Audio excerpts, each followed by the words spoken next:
Hey everybody, Ben here with We Go Fishing, and thank you for clicking on this video. And we're going to get right into how I select the perfect hook for saltwater fishing. Before I talk about that, I do want to point you to one of our channel partners, Super Clean. They're in all kinds of retailers at Walmart, they're at O'Reilly's, just all kinds of different retailers around the nation.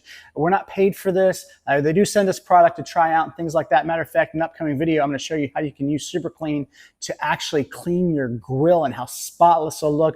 We like to grill out fish all the time. And Super Clean is a product we use to make sure that our grill is fresh and clean all the time. So we'll check that out here in an upcoming video. But in this video, we're going to be talking about how I select the perfect hook for saltwater fishing. There are a lot of different hooks out there. Some of these you're going to be familiar with, some of them you may not be. And I do want to hear in the comments below what your favorite hook is, how you chose it, and why you use it. So be sure to leave me that in the comment section below. But we're going to get right into it. I'm going to give you 4 hook types that are out there. There are many different hook types that are out there, but these are just 4 of the most popular ones. The first being a J hook. And obviously it's called a J hook because it looks like a J. And this is a very popular type of hook that's out there, most common type, but it is prone to gut hooking fish. A lot of times the fish will swallow that entire hook. And so if you are a catch and release person, the J hook is definitely not your friend. You can tie all kinds of different knots to it to be effective. It really doesn't matter. It's just a standard hook that, matter of fact, most of us probably grew up fishing with it. I don't really use them anymore. I might use them for panfish, things like that from time to time. But that is your J hook. That's one of the types that are out there. The second being, and many of you are maybe in areas where this hook is actually one that you have to use. And this is a circle hook. And you can see it's circle hook is kind of curved back towards the actual shaft of the hook. And what's interesting about the circle hook is you don't actually set the hook like you do on a traditional hook type setting where you're going to kind of pick it up and you're going to pull on the rod. You reel down on these, and as you reel down, the hook goes into the side of the fish's mouth, and the chance for gut hooking a fish is much lower. Can you gut hook a fish with a circle hook? Absolutely, it does happen. But most of the time, that circle hook is going to go into the side of its mouth. These are very popular with catch and release guys, these circle hooks. And I think that a snell knot actually works really good to give you a better hookup chance when using those circle hooks. Another popular hook type is going to be your treble hook. Your treble hook, and again, this is a very popular hook especially for lures, hard lures, things like that. Use them a lot of times. Like also, you can use it for popping corks and shrimp. People use that one fishing for trout, redfish, things like that. Treble hooks are not as good for catch and release. If you're a catch and release guy, treble hooks are probably not your friend. As a matter of fact, a lot of people are changing out the hooks on their lures to these inline hooks, and you can see them here on this lure. Where they're the inline circle hooks, and these work really well for fishing. So if you are a traditional treble hook user and you like catch and release, you may consider swapping them out for something like that on those inline hooks. Treble hooks, loop knocks work really good when using them. So that's another type of hook. And then it's my go-to hook, and if you've seen our videos, if you're watching them, you know this is true. This is a Kahle hook. This is my go-to hook, and you can see it's kind of a hybrid. It looks a little bit like an octopus hook, a little bit like a circle hook, but these have a wider gap in between the shaft and the point. And I do think that these have a great hookup rate, but these are not legal in all states. So do make sure that you check out your local regulations. Also, being in Texas, if you're fishing specifically for sharks, there are specific regulations regarding which hooks you can use and how you use them. So be sure that you do so appropriately.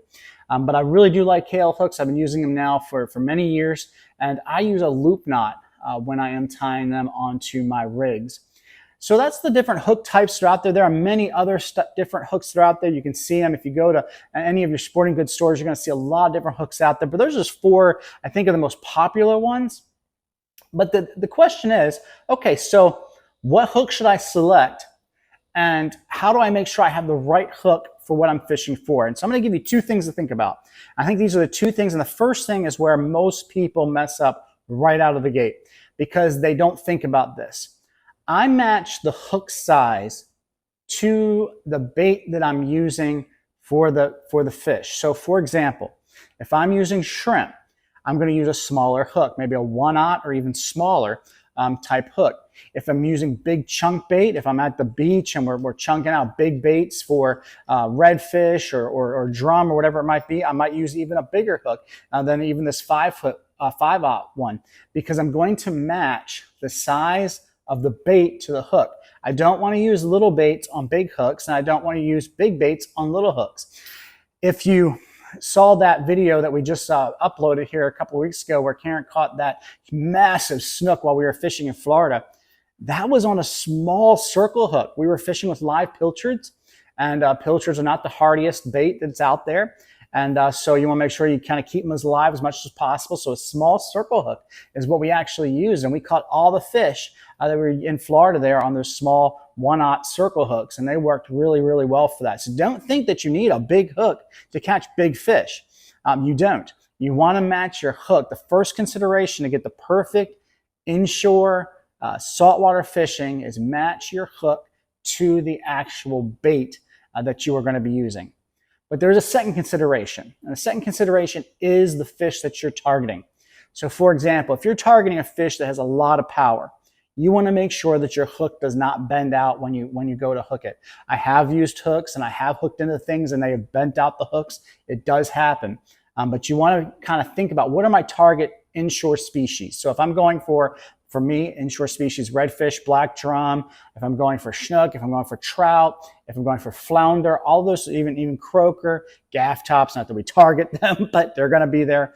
Any of those, my Kahle hook is going to work out just fine, or a circle hook is going to work out just fine. So that's my second consideration. But if I'm going on the beach and I say, hey, I'm targeting big sharks, I want to make sure that my hook can actually handle it. And that goes down to the thickness of the actual hook itself. So I don't want to use something that's very thin when fishing for things that call for something that's a little bit thicker. And so those are the things that I consider when I'm thinking about hooks. I want to choose my hook based upon my application. If I'm catch and release, or if I'm going to be grocery shopping or whatever it might be, choose my hook on that. But then the second part of it is think about the bait that you're going to be using.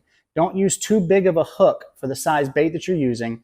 And then also think about the fish that you're going after last, because that is the least important part of hooks. Matter of fact, small hooks do catch big fish.